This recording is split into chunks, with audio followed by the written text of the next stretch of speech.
때때로 우리는 혼자라고 느낍니다.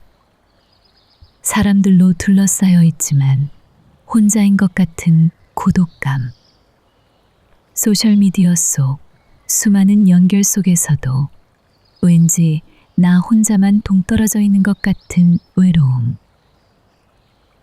친구들이 많고 조회수가 아무리 높아도 진정한 나 자신을 이해하는 사람은 어디에도 없다는 느낌은 더욱 깊어집니다. 현대를 살아가는 우리에게 혼자라는 감정은 더 이상 특별한 것이 아닙니다. 이런 감정은 우리가 잘못 살고 있어서가 아니라 인간의 본질적 조건입니다. 혼자라고 느끼는 순간 사람들은 흔히 두 가지 반응을 보입니다. 첫 번째는 외로움의 공허를 채우기 위해 더 많은 사람들 속으로 들어가려고 하는 것입니다. 두 번째로는 외로움에 압도되어 무기력하게 고립을 택하는 것입니다. 하지만 2600년 전 부처님께서는 이미 이러한 우리의 마음을 꿰뚫어 보셨습니다. 초기 불교 경전인 숫다니 빠따에는 이러한 우리에게 깊은 울림을 주는 가르침이 담겨 있습니다. 바로 무소의 뿔처럼 혼자서 가라는 말씀입니다. 부처님께서는 이렇게 말씀하십니다. 소리에 놀라지 않는 사자와 같이, 그물에 걸리지 않는 바람과 같이, 흙탕물에 더럽혀지지 않는 연꽃과 같이 무소의 뿔처럼 혼자서 가라. 외뿔 콧불소는 무리에서 떨어져 나와 홀로 숲속을 묵묵히 걸어갑니다. 그 모습은 세상의 어떤 것에도 의존하지 않고 자신의 길을 꿋꿋이 나아가는 강인함을 보여줍니다. 부처님께서 왜 우리에게 무소의 뿔처럼 혼자서 가라고 말씀하셨을까요? 그것은 우리가 세상의 덧없는 시선과 평가에 얽매여 스스로를 잃어버리는 어리석음을 경계하신 것입니다. 타인의 인정은 순간적인 만족감을 줄 수 있지만 결국에는 사라지는 그림자와 같습니다. 진정한 행복과 평안은 외부의 평가가 아닌 우리 내면의 단단함과 고요함에서 비롯됩니다. 실제로 혼자 있는 시간은 우리 자신과 마주할 수 있는 귀한 기회가 됩니다.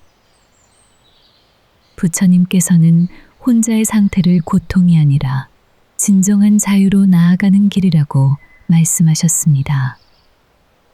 그것은 외부의 평가와 관계에서 오는 갈등, 집착, 기대에서 벗어나 스스로의 내면으로 향하기 위한 첫걸음입니다.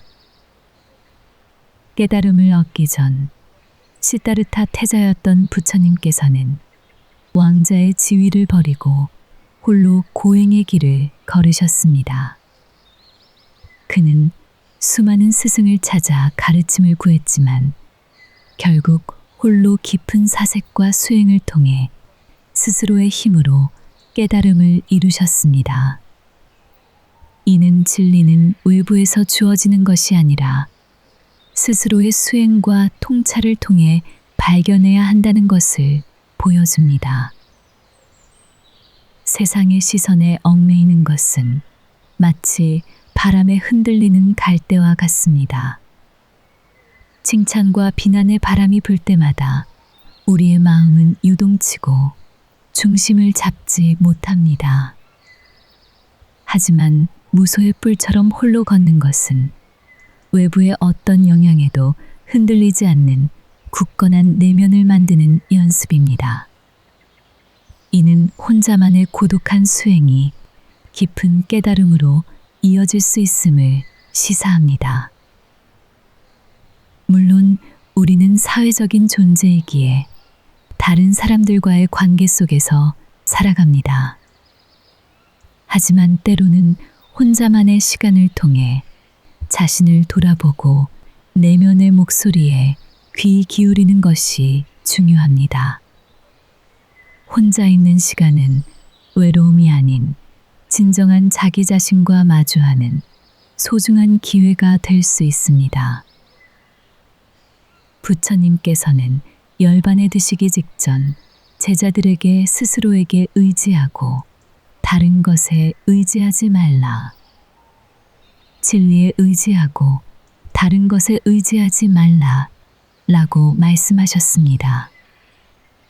이는 결국 우리 스스로가 등불이 되어 자신의 길을 밝혀나가야 하며 외부의 의존에서 벗어나 진리라는 내면의 힘을 길러야 한다는 가르침입니다.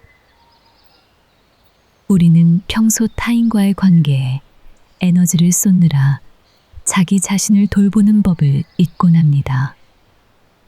그러나 혼자가 되면 비로소 자신과 솔직하게 마주할 수 있습니다.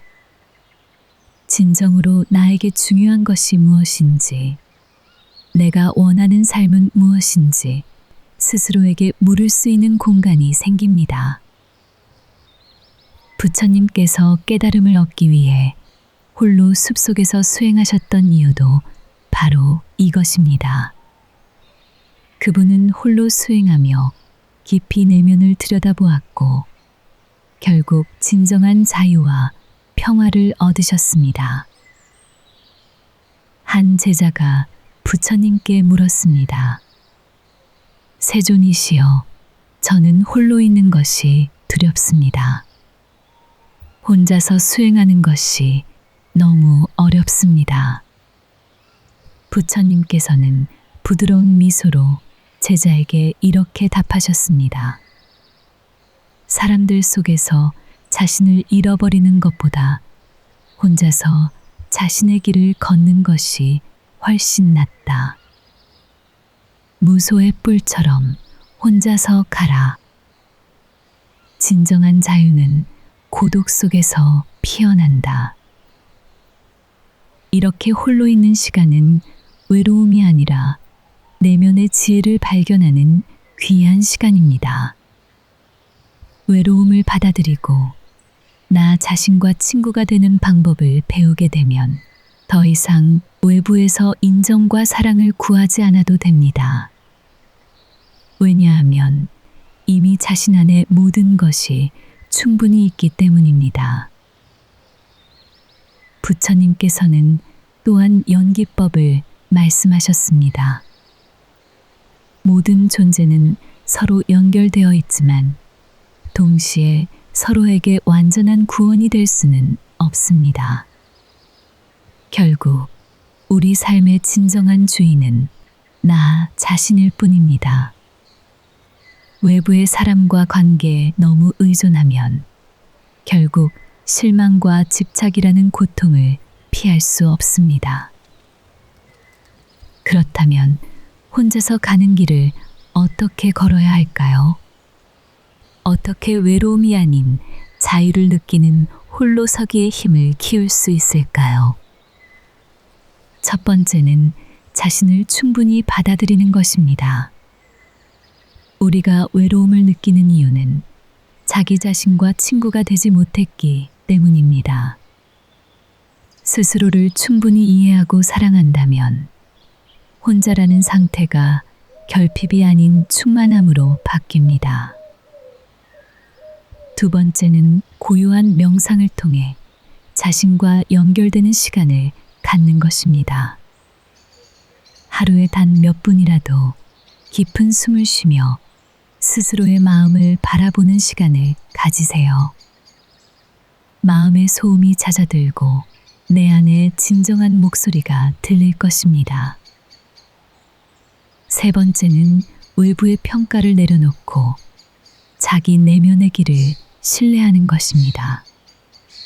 무소의 뿔처럼 혼자서 간다는 것은 남의 기준과 평가가 아닌 스스로의 진실한 기준을 세우고 그 길을 묵묵히 걷는 것입니다. 부처님께서는 말씀하셨습니다. 홀로 걷는 길은 험난하지만 그 끝에는 흔들림 없는 자유가 있다.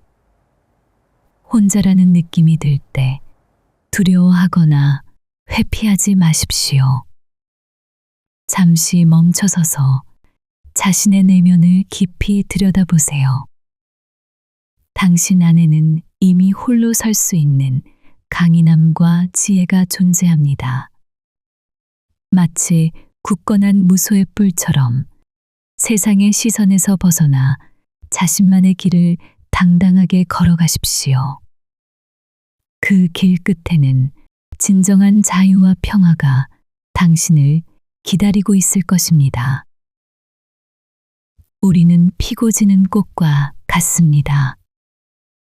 꽃이 필 때 우리는 주목받고 칭찬받지만 결국 지고 나면 사람들은 더 이상 관심을 두지 않습니다.